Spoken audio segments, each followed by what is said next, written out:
palavra. Aleluia. Seja dado toda a honra. Continua dando glória ao Senhor Jesus. Continua adorando o nome do Senhor Jesus. Aleluias. Toda a honra, toda a glória seja dada a Ele nesta noite. Saúde, irmãos, com a paz do Senhor. Saúde, irmãos, com a paz do Senhor. Glória a Deus. Pega a tua Bíblia, abre no livro ou na carta de Paulo a Tito, capítulo de número 2. Quero externar meu agradecimento ao Senhor que tem nos dado essa oportunidade de novamente estar com os irmãos. E a tamanha graça de Deus nos dando a oportunidade de fazer menção ao Evangelho de Jesus Cristo. Glória a Deus. Eu sou muito grato ao pastor Paulo por nos conceder a bênção de estar ministrando o Evangelho. Tito, capítulo de número 2, carta de Paulo a Tito. Louva a Deus pela vida do nosso pastor Irineu, de toda a sua família. Que Deus abençoe a todos os meus companheiros que conosco está labutando a obra do Senhor. Eu agradeço a irmã Helenice, a qual nos fez o convite. Louvo pela vida dela, crendo que em breve, por esses dias, ela estará em casa juntamente com o seu filho Paulinho e com um grande testemunho para a glória do Senhor. Deus cuida dos seus filhos. Bendito seja o nome do Senhor. Aos demais irmãos, que a mão do Senhor continua sobre cada um de vocês. Quem encontrou comigo, Tito, carta de Paulo a Tito, verso de número 11, somente o verso 11.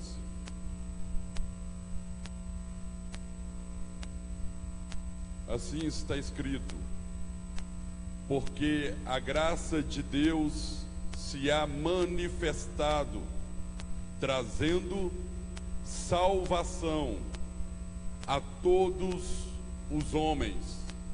A igreja pode, um coral, repetir esse versículo comigo, dizendo assim: porque a graça de Deus se há manifestado, trazendo salvação a todos os homens.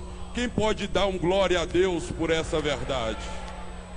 Aleluia. Deixa a tua Bíblia aberta, porque talvez possamos novamente ler. Se eu fosse aqui dar uma tema a essa mensagem dessa noite, eu daria dizendo: a graça que restitui. A graça do Senhor, que é manifesta de maneira soberana, sobrenatural sobre nossas vidas. Paulo, em sua riqueza, dentro dessa carta dada a Tito, ele faz essa referência no versículo de número 11, dizendo aos irmãos: porque a graça de Deus se há manifestada para a salvação, ou trazendo a salvação a todos os homens, a qual estava longe, estava perdido, estava sem rumo, homens que estavam destituídos da presença do Senhor. Paulo, ele traz dizendo: nós fomos dado a nós a graça, e Deus trouxe a graça dele para que sejamos nós quem? Nós perdidos, caídos, pecadores, nós fomos nos ofertado a graça dele. E Paulo vai dizer: ela foi manifestada. Então, dentro desse entendimento, aonde a graça de Deus foi manifestada, como a graça de Deus foi manifestada, de que forma a graça de Deus foi manifestada. Aí, João, em seu Evangelho, capítulo 3, verso 16, vai nos dizer assim: porque Deus amou o mundo de tal maneira que deu, doou, ofertou o seu Filho unigênito, para que todo aquele que nele crê seja salvo. Ou seja, a graça se chama Cristo, a graça se chama Messias, a graça se chama Filho de Deus, a graça se chama Jesus Cristo, o nosso Senhor. Quem recebeu essa graça, levanta o seu braço, levanta a tua mão e diga comigo: aleluia, glória a Deus. Bendito seja o nome do Senhor. Paulo, escrevendo a carta a Romanos, capítulo de número 5, ele vai nos dizer, capítulo de número 3, verso 23, porque todos pecaram e destituídos estão da glória de Deus, sendo justificados gratuitamente pela sua graça, pela redenção que há em Cristo Jesus. Paulo vai falar sobre a justificação pela graça, pela justificação pela fé. Paulo, ele vai nos dizer da grandeza da graça do Senhor. A Bíblia vai nos dizer que Deus, olhando para a terra, ele chega em uma constatação dizendo: nenhum justo há sobre ela, não há justo sobre a terra, não há justos andando na terra. Aí Paulo vai nos dizer que nós somos justificados pela graça. O que quer dizer justificação? É que agora nós somos justos perante Deus, não pelas nossas obras, não pelas nossas bondades, não pelo nosso esforço, não. Cristo Jesus nos tornou justo diante do Senhor. Então eu posso afirmar, sem ferir nenhuma teologia, até Cristo, o Senhor olhava, não encontrava nenhum justo, mas glória a Deus por Jesus Cristo, porque uma vez agora o Pai, olhando para a terra, olha para o pastor Irineu, para o pastor Paulo, olha para nós e diz: encontrei um justo na terra. Por quê? Porque nele tem a marca do sangue de Cristo, que o justificou de todo pecado. Quem recebeu essa marca, dê um glória. Somos justos por causa dele, somos justos por causa da graça dele. A graça de Deus é manifestada para todo homem, para que ele seja salvo. Quem é a graça? A graça de Deus é Cristo, a graça de Deus é o nosso mestre. Aleluia. Oh, bendito seja o nome do Senhor.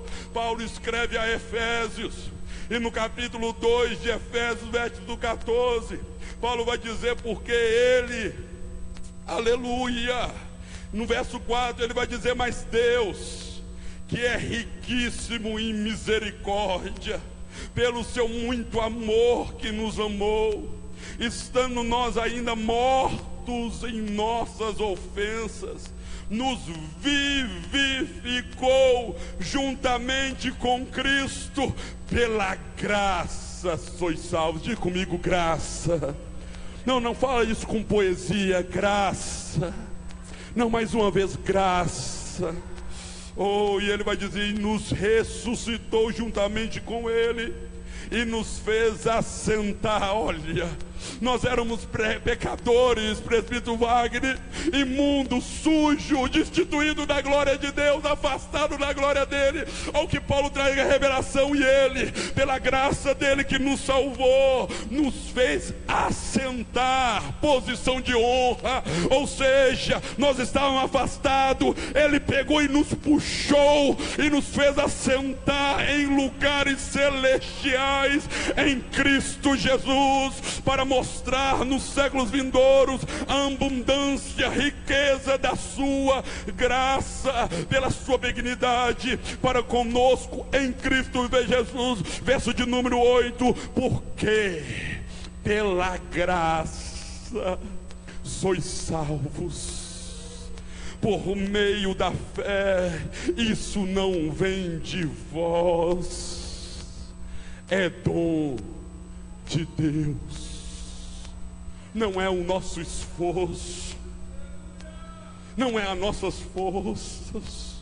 Pelo contrário, enquanto nós estamos lá, estávamos lutando com os nossos braços, tentando constituir uma família, constituir um empreendimento, ter sucesso financeiro, fazer com que o nosso nome seja reconhecido pelos homens. Enquanto nós estávamos tentando, nós mesmos, sem Deus, o que restou foi fracasso, decepção, traição, foi pro buraco. Eu lembro, há 11 anos atrás, pastor, há 11 anos atrás, eu estava recém-casado, 20 anos de idade, cheio de força, cheio de vigor, doido para fazer as coisas, conquistar. Casei novo, e nós, no mesmo ano que casei, abri um empreendimento. Agora tudo para dar certo. Casei, minha esposa também cheio de vigor. Agora é só trabalhar, conquistar, fazer as coisas, realizar tudo que eu queria. Agora eu vou lutar para conquistar. Aí eu fui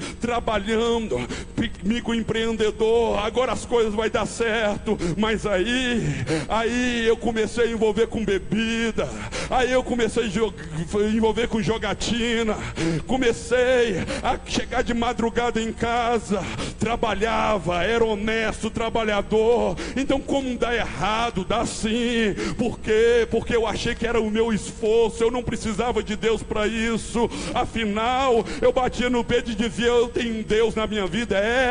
Eu tinha Deus quando eu precisava recorrer a Ele, mas a minha vida, eu achava que era pelo meu talento, pelo meu esforço, e não é, que o abismo estava à minha espera. As portas começaram a fechar, eu comecei a embriagar cada dia mais, perdi o meu comércio, quase que perco a minha família, e Deus me levou no pó. Eu lembro uma vez que eu não tinha desânimo, estava triste, desanimado. Minha irmã que aceitou Cristo, eu criticava ela, chamava ela de santona, e não é que ela liga para mim 11 horas da manhã, e eu não tinha nada para fazer, esperando alguém entrar para comprar alguma coisa no meu comércio, que eu não tinha nem como colocar mercadoria lá mais, e ela liga e fala: Lucas, como está? Eu falo assim: está tudo mal. Eu falo assim: procura uma igreja para você, Lucas, Jesus é a solução para você.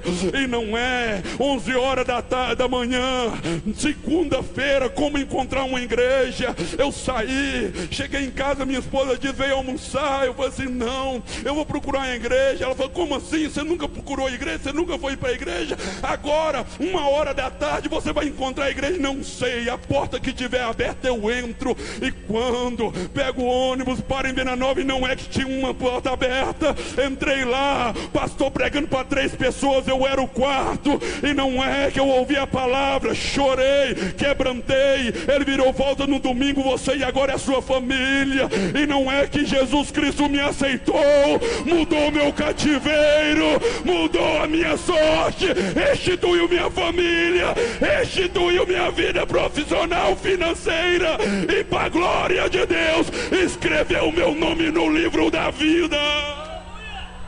Isso é graça.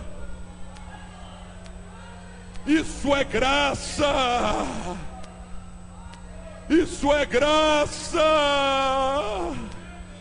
Isso é a graça de Deus.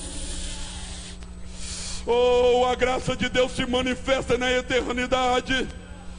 E na eternidade a graça de Deus disse um para o outro: façamos o homem a nossa imagem e semelhança. A graça de Deus se manifestou no Éden e formou o homem do pó e soprou nele o fôlego de vida. A graça de Deus encontra um Adão pecador, escondido atrás do mato. Aí a graça de Deus olha para ele: onde tu está, Adão? Adão vai e aparece com folhas de figueira, tentando esconder a sua nudez, o teu pecado. A graça de Deus desce no Éden, mata um cordeiro, faz roupa de pele, e a graça de Deus toma Adão, veste Adão. A graça de Deus olha para a terra e vê o homem corrompido, o homem andando de mal a pior. A graça de Deus olha para a terra e encontra um Noé e diz: Noé, constrói uma arca que eu salvarei a tua família. A graça de Deus olha para os caldeus, todo mundo andando em idolatria, todo mundo adorando deuses estranhos. Aí a graça de Deus aparece a um garoto chamado Abrão e diz: Abrão, sai do meio da tua parentela e vai por uma terra onde que eu te dar. Te honrarei, te abençoarei, de tu sairá uma descendência, e tu e a tua casa será abençoado, e todas as famílias da terra serão abençoadas através de ti.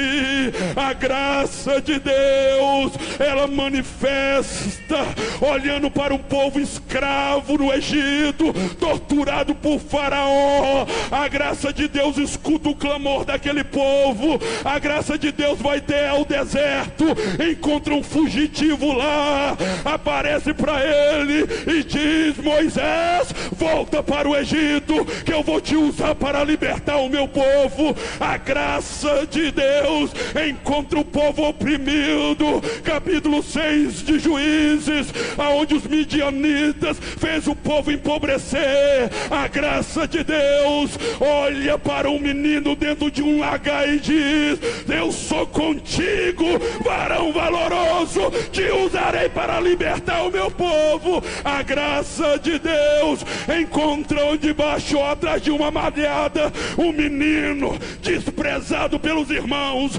desprezado pelo pai, ninguém dá nada para ele. Encontra ele apacentando ovelhas e diz: eu farei de ti um grande rei, te unjo a ti. E a graça de Deus fez de um menino rejeitado rei de Israel. A graça de Deus, mesmo o povo correndo para a idolatria, desprezando a lei, desprezando os sacerdotes, a graça de Deus levanta Elias, levanta Eliseu. A graça de Deus levanta Miqueias, Naum, Sofonias, Abacuque. A graça de Deus levanta Noé, Joel, levanta Zacarias, Sofonia, Daniel, Ezequiel, levanta Isaías e diz: voltai para mim, arrependei-vos. A graça de Deus apresenta a Isaías e diz: Isaías, pode uma mãe desprezar um filho como amenda,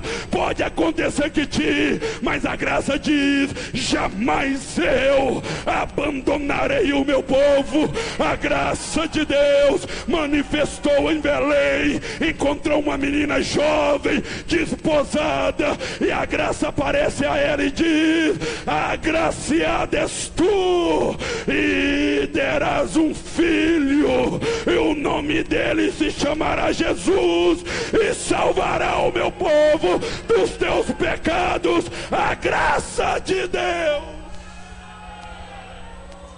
Aleluia.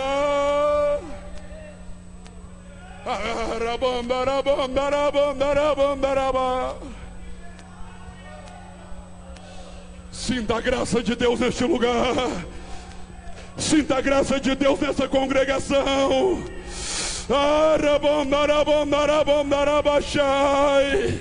A graça de Deus segura nas tuas mãos nos momentos mais difíceis. A graça de Deus não deixa você parar. A graça de Deus te fortalece na tua presença. A graça de Deus. Aleluia.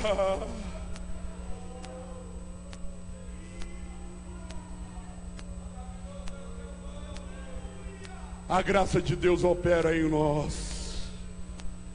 Diga comigo: a graça de Deus perdoa.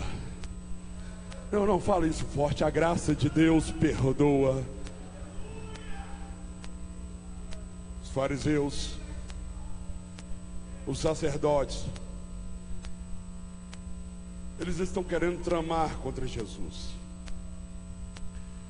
Eles querem acusar Jesus de alguma coisa. A graça de Deus está manifestada em Israel, operando maravilhas. E eles querem parar Jesus. Eles querem um álibi para acusar ele de blasfêmia. E eles pegam uma mulher prostituta no ato do adultério, pega ela, arrasta pelas ruas de Jerusalém. Jesus está lá de coque, escrevendo no chão.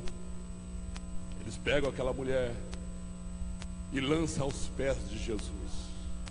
Aquele alvoroço, todos estão irados. E eles viram cada um com as pedras nas mãos, porque eles tinham a lei, e a lei dizia que uma prostituta, ela tinha que morrer apedrejada. Eles estão com a lei e estão com as armas da execução, pronto para executar aquela mulher. Mas eles não querem só matar a mulher é só um pretexto. Eles querem Jesus. E eles acham que encontrou agora o plano ideal para acusar ele de blasfêmia. Porque já que ele é o Messias e está pregando amor, bondade, caridade para todo mundo, agora nós pegamos ele, joga ela aos pés e olha para ele e diz: Jesus, essa mulher foi pega no ato do adultério. O que nós fazemos com ela? Porque a lei, ele já sabia o que tinha que fazer, porque a lei manda matá-la apedrejada. Mas agora queremos saber do Senhor, porque na ideia deles era o seguinte: se Jesus manda ela ir embora, eles acusavam de blasfêmia, contradizendo a lei, ou não respeitando o mandamento, e ele que ia morrer no lugar daquela mulher. Mas se ele manda apedrejar, eles dizem: ei, esse negócio de Messias, ó, tá vendo a pregação dele? Prega bondade lá e agora executa aqui. Ele não é bom tão assim não, ele não é tão legalzinho assim não. Mas Jesus continua escrevendo, eles dizendo: o que é que nós fazemos? O que é que nós fazemos? E eles afoitos, querendo apedrejar aquela mulher. Aí Jesus olha para eles. Entenda uma coisa: quando eles pegam, entenda isso, quando eles pegam e jogam a mulher aos pés de Jesus, eles estão ali levantando um tribunal. Arréia aquela mulher. Eles colocam Jesus como juiz, e eles colocam eles como os acusadores. Então eles levantam o tribunal. Esse tribunal é o tribunal da acusação. E só abrindo um parênteses, a gente tem que tomar muito cuidado, porque senão constantemente nós nos levantamos dentro desse tribunal, e nós nos colocamos ou como juiz ou como acusador, e muitos de nós às vezes ficam como réu. Mas nós temos que tomar cuidado, senão nós também participamos desse tribunal constantemente, no ministério, no trabalho, na família, na sociedade. Mas nós levamos esse tribunal da justiça, ou da lei, da acusação. Mas na hora que Jesus, ele se levanta, na hora que ele se levanta, ele estabelece um segundo tribunal, que é o tribunal da consciência. E ele olha para aqueles homens e diz: se algum de vós não tiver pecado, atire a primeira pedra. Ou seja, agora o acusador passa a ser acusado. Ou seja, o tribunal agora é da consciência. vocês vão ter que se examinar. É tão justo assim? Vocês é tão bom assim? Para apontar aquele que caiu, aquele que pecou, aquele que errou? Aí Jesus estabelece o tribunal da consciência, e esse tribunal da consciência, ele nos rebenta. Porque enquanto nós estamos no dia a dia, nós temos esse negócio, acusa, é acusado, mas na hora que chega no travesseiro, que ali só está você e papai, aí aqueles erros vêm, você tem que se examinar. Aí ele estabelece, e não é que no tribunal da consciência aquela mulher é absolvida. E a Bíblia nos fala que do maior ao menor vai jogando a pedra e vai embora. Aí se levanta um terceiro tribunal. E nesse terceiro tribunal só está a mulher e quem? E Jesus olha para ela e diz: ei, cadê os seus acusadores? Ela fica em silêncio. Ela não responde, por um único motivo: que os acusadores, ou aqueles que poderiam exercer a lei sobre ela, não foi embora. Restou um. E esse um que restou era o único que poderia executar a lei sobre a vida daquela mulher. E ela fica em silêncio, porque ela entendia que ainda restava um, e esse um não era o sacerdote corrompido, não eram os pecadores. Mas eu disse que naqueles momentos foi levantado um terceiro tribunal. E nesse terceiro tribunal vai apontar o erro daqueles homens, porque antes de ter pegado ela e executado para lá, o erro dele foi levar até Jesus. Sabe por quê? Porque quando eles pegam aquela mulher pecadora no ato do adultério e levam até Jesus, na hora que eles lançam no pé de Jesus, eles estão lançando aos pés da graça de Deus. E a graça do Senhor olha para aquela mulher e diz: mulher, nem eu te executo, eu te perdoo, perdoados estão os teus pecados, vai e não peque mais. A graça de Deus perdoa. Só quem foi perdoado por essa graça, só quem foi perdoado por essa graça, por um minuto adore ao Senhor.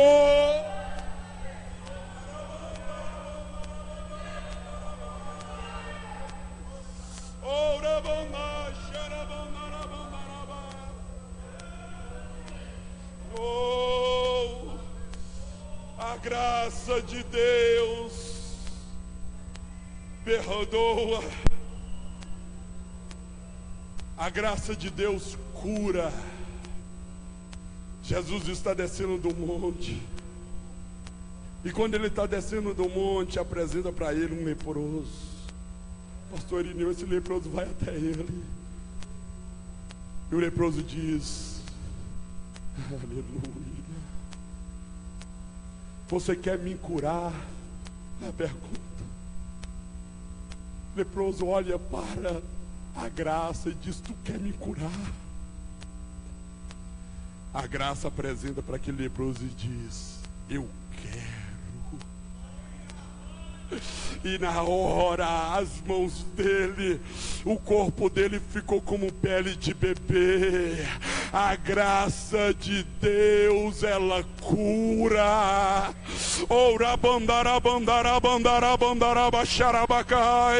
Se tem alguém aqui curado, enfermo, seja curado pela graça de Deus agora, em nome de Jesus. Aonde tiver enfermidade no teu corpo, na tua alma, se tu deixou alguém na tua casa enfermo, receba a cura da graça agora, em nome de Jesus. Aleluia, a graça de Deus perdoa. A graça de Deus cura.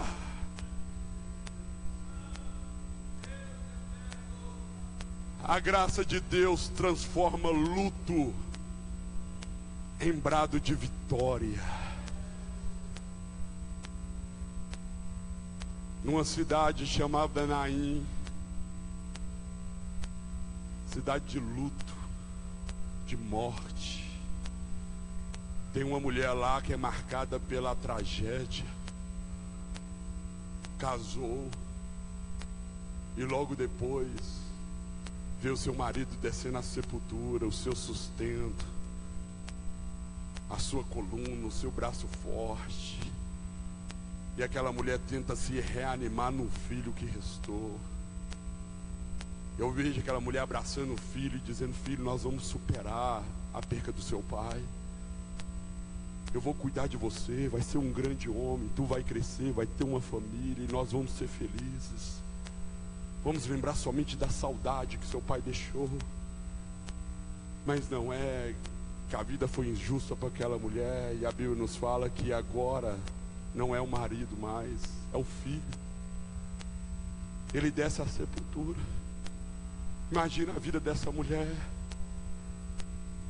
dentro de um sistema romano e de um sacerdote judaico corrompido, a qual as viúvas eram para ser amparadas pelo sustento do templo. Mas o que restava para aquela mulher? Confiar em Herodes, confiar em Pilatos, confiar em Anás, Caifás? Não. Restava para ela mendigar ou prostituir. A vida dela acabada, marcada pelo trauma de duas percas de pessoas importantes na vida dela. E a Bíblia nos fala que ela está indo em direção ao cemitério, a qual ela já tinha passado antes. Mas agora ela não tinha mais o filho para se consolar, porque esse filho agora estava dentro de um caixão. Sonhos acabados, projetos acabados. Tudo que ela tinha sonhado para a vida dela estava indo embora com aquela criança. Só restava choro, luto em Naim. Mas aí, a Bíblia nos fala que entrou pelas portas daquela cidade a graça de Deus. A graça de Deus chega diante daquele velório, daquele funeral, e olha, mulher, olha a graça, a graça.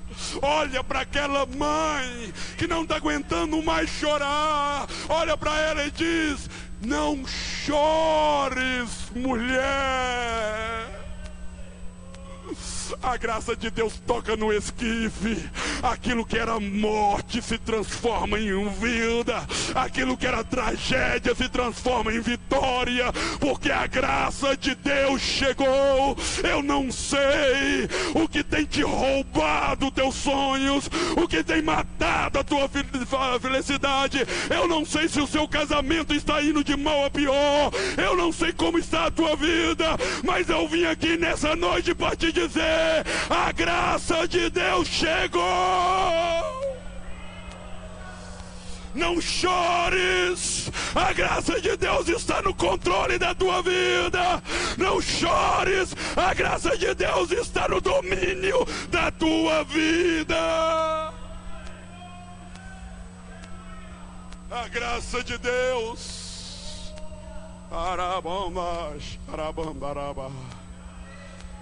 Ai, manai, mandou, lhe amando, lhe andai, xandai. A graça de Deus perdoa, a graça de Deus cura, a graça de Deus transforma luto em vida, em vitória.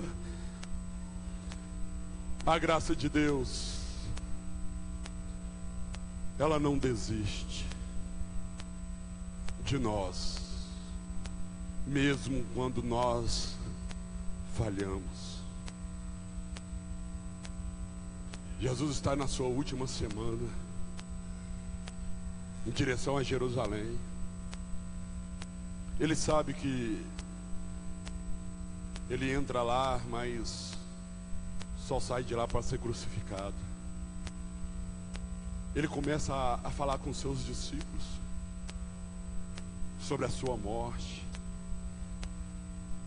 Ele dizia: os homens vão me prender, vão me matar. Os discípulos não compreendem. E não é fácil de compreender, andando com ele 3 anos e meio. A promessa do Messias, a raiz de Davi, a raiz de Jessé, o trono de Davi, está sobre ele. Então, no entendimento de Judas, de Pedro, dos apóstolos, é que Jesus vai vir, vai libertar o povo, vai dar um fim a todo o imperialismo romano. E eles não compreendem quando Jesus falou que tem que morrer. Eles não entendiam esse projeto. E certa vez ele olha e fala assim: Pedro, é necessário que eu seja entregue nas mãos dos homens, eles vão prender. Pedro pula na frente e fala assim: não, Senhor, eles vão prender o Senhor, não, eu não vou deixar, nós vamos defender o Senhor. Pedro, não, se matar o Senhor, vai ter que matar a mim primeiro. Não, eu estou com o Senhor até o último, eu sou fiel, eu sou crente, eu estou com o Senhor. Eu falei que ia te seguir, eu vou. Eu falei que eu ia estar com o Senhor, eu vou estar. Aí Jesus olha e fala: Pedro, ô rapaz, eles vão me prender. Isso era na quinta-feira. Ele diz: Pedro, antes do galo cantar por 3 vezes, tu vai me... O senhor não fala uma coisa dessa não, Jesus. João, Tiago, Natanael, eles podem até te trair, mas eu? O senhor não me conhece, sou Pedrão. Pegam Jesus, prende ele, leva ele para o Petródromo. Ele está no Sinédrio. Pedro vai atrás para ver onde levou Jesus. Leva Jesus para dentro. É noite, está frio, tem uma fogueira, as pessoas estão ao redor. Pedro vai tentar se aquecer. Na hora que Pedro está se aquecendo, alguém olha e fala assim: que rapaz, eu conheço ele. Aí Pedro olha assustado, todo mundo olhando para ele: não, eu te conheço, tu é um deles. Ele falou: não, levantou, eu não conheço aquele homem, não sei quem ele é, não, sabe? E vai para de trás da pilastra, está ali, vou ficar só, olhando. Aí vem alguém,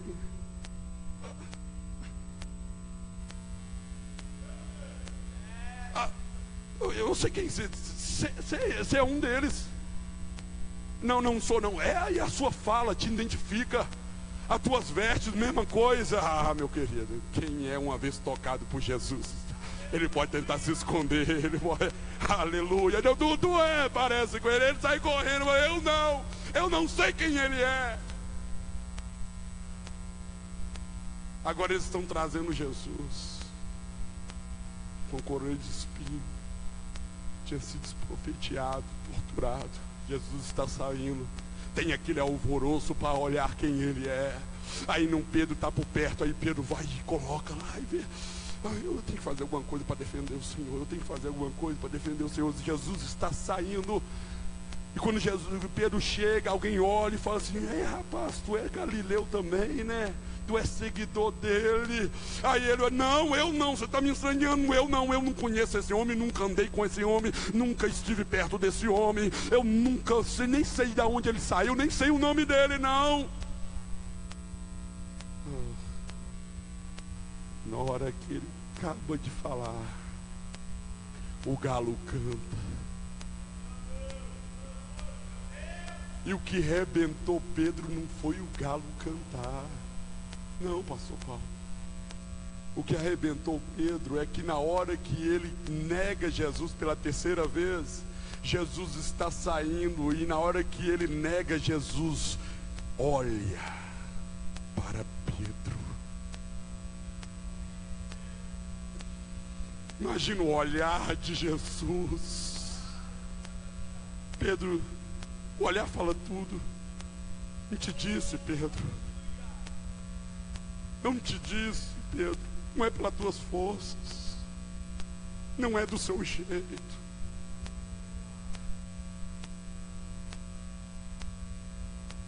Jesus é morto. Crucifica. Tira ele da cruz.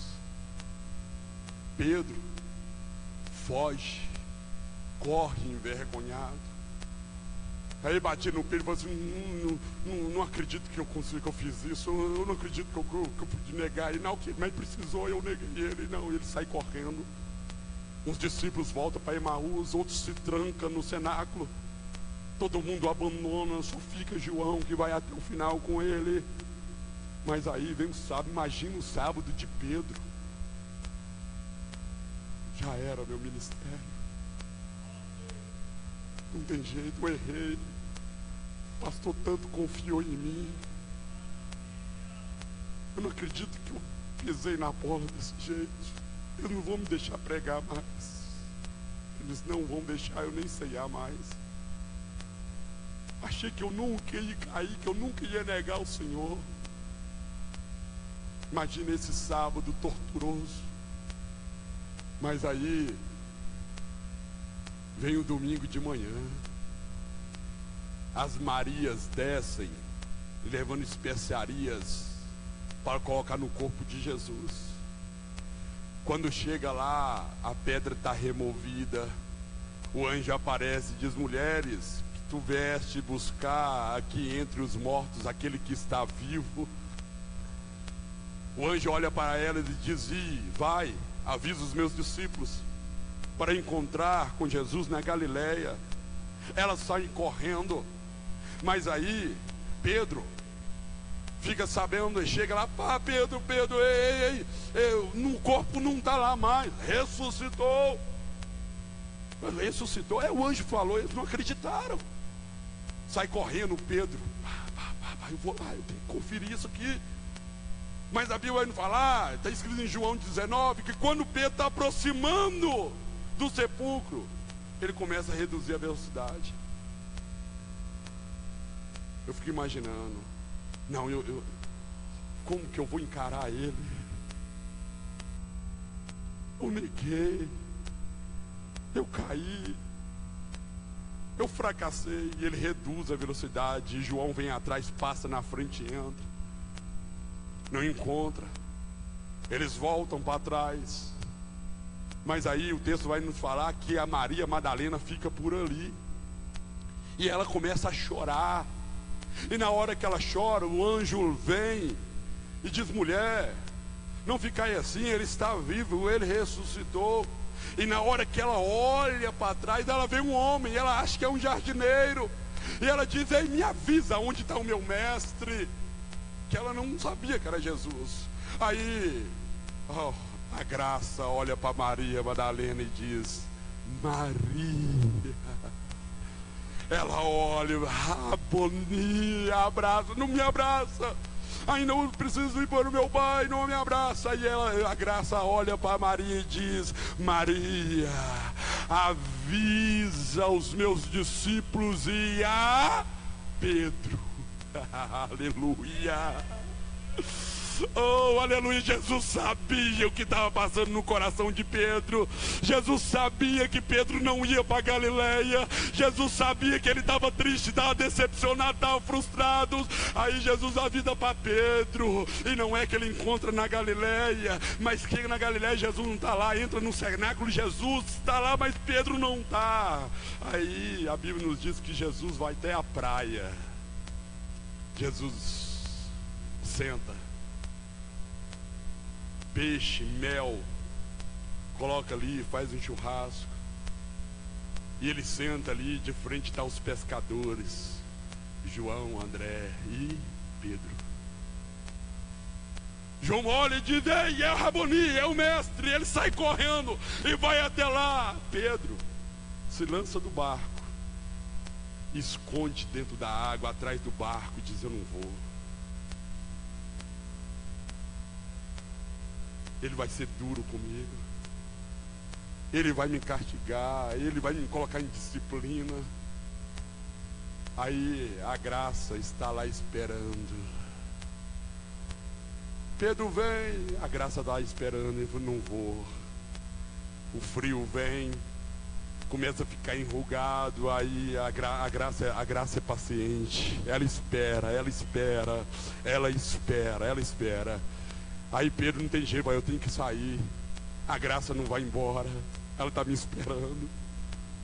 E Pedro vem, se assenta.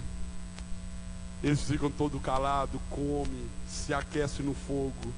Aí a graça de Deus se aproxima diante de Pedro e diz, Pedro, tu me amas? Pedro olha para a graça e diz, tu sabes, Senhor, que eu te amo. A graça novamente pela segunda vez diz, Pedro, tu me amas? Aí Pedro fala, Senhor, tu sabes que eu te amo. Aí pela terceira vez, isso para quebrar Pedro. Pedro, tu me amas? Raboni, tu sabes de tudo. Então Pedro, a graça olha para ele, vai e apacenta minhas ovelhas, Pedro. A graça olha para Pedro e diz, Pedro, eu não desisti de você. Não foi porque você caiu, você errou no meio da caminhada. Os homens podem abrir mão de você, até a tua parentela pode não acreditar mais em você, até você pode perder a credibilidade de você mesmo, achando que você não consegue, que você não pode. Mas a graça de Deus vem aqui para te dizer, Ele ainda confia em ti, não abre mão de você. Tu és a menina dele, Ele te chamou, Ele te escolheu. A graça de Deus, ela não abre mão de quem Ele escolheu. Aleluia. Coloque sobre teus pés. Paulinha, você pode nos abençoar?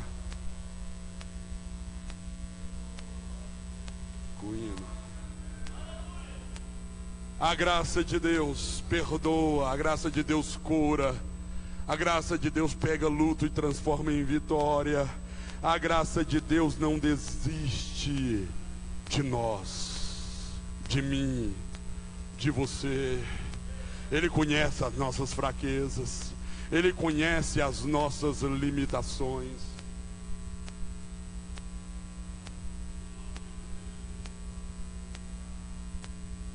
E para encerrar aqui, a graça de Deus, ela cuida.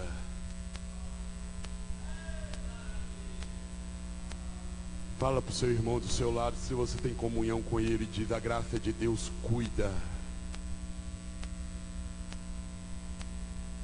Pedro foi preso, encarceraram ele. É Páscoa, e eles estavam esperando a Páscoa passar para pegar Pedro e condenar ele, matar ele. Mas na madrugada Pedro está com um guarda à direita, o guarda à esquerda e mais 2 guardas lá fora, preso às suas mãos, acorrentados.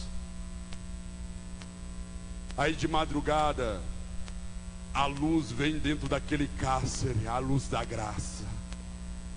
A graça de Deus envia um anjo. E quando ele chega, ele cutuca Pedro. Pedro está dormindo. Quem dorme? Quem dorme sabendo que amanhã vai ser morto? Se não é alguém que está tomado pela graça, se não é alguém que está tomado pela presença da graça. Pedro está dormindo. O anjo tem que acordar, cutuca Pedro e diz, Pedro, levanta, Pedro. Quando ele levanta, as correntes caem. Pedro sai apavorado, querendo correr, querendo sair agora da prisão. Aí a graça olha para ele e diz, para, Pedro, calma. Pega as tuas sandálias, rapaz. Quem está fugindo de prisão, lá e ligar com sandália, Fala, para, pega as tuas sandálias, rapaz. Tá cheio de pedra aí fora, você vai machucar seus pés. Aí Pedro pega a sandália e sai correndo. Ele fala, não, calma, calma. Aí a graça olha para Pedro e diz, pega a capa, Pedro. Lá fora tá frio. É inverno. Tu vai sentir frio, rapaz. Ele pega a capa. Ele sai. A graça de Deus cuida dos mínimos detalhes na nossa vida. Nós estamos dormindo, a graça dele está cuidando da nossa casa. Nós estamos trabalhando, a graça dele está protegendo o nosso lar. A graça de Deus cuida, a graça de Deus dá livramento, a graça de Deus protege, a graça de Deus nos conforta, a graça de Deus cuida do nosso lar. A graça de Deus te cercando para você entregar-se a Ele, para Ele cuidar da tua vida, para Ele te salvar, para Ele ser o seu dono. Tem alguém aqui que ainda não confessou Jesus como Salvador da tua vida e entende que nessa noite o Senhor está te chamando? Levanta a tua mão onde tu está. Tem alguma alma para Jesus nessa noite? Você sabe que Deus está falando com você. Ele está te chamando, Ele está de braços abertos para te receber, para te curar, te sarar e fazer de você uma nova criatura. Tem alguém aqui que quer decidir por Jesus nessa noite? Tem alguma alma aqui que quer aceitar Jesus como Salvador? Manifeste em seu lugar, levante a tua mão para que nós possamos conhecer e orar pela tua vida. Tem alguém que estava afastado da presença do Senhor e precisa retornar para a casa dele nessa noite. Tem alguém aqui? Se tiver alguém afastado dos caminhos do Senhor e entender que não tem como viver sem Jesus, saia do teu lugar, vem aqui à frente que nós vamos orar por você. Aleluia. Vem.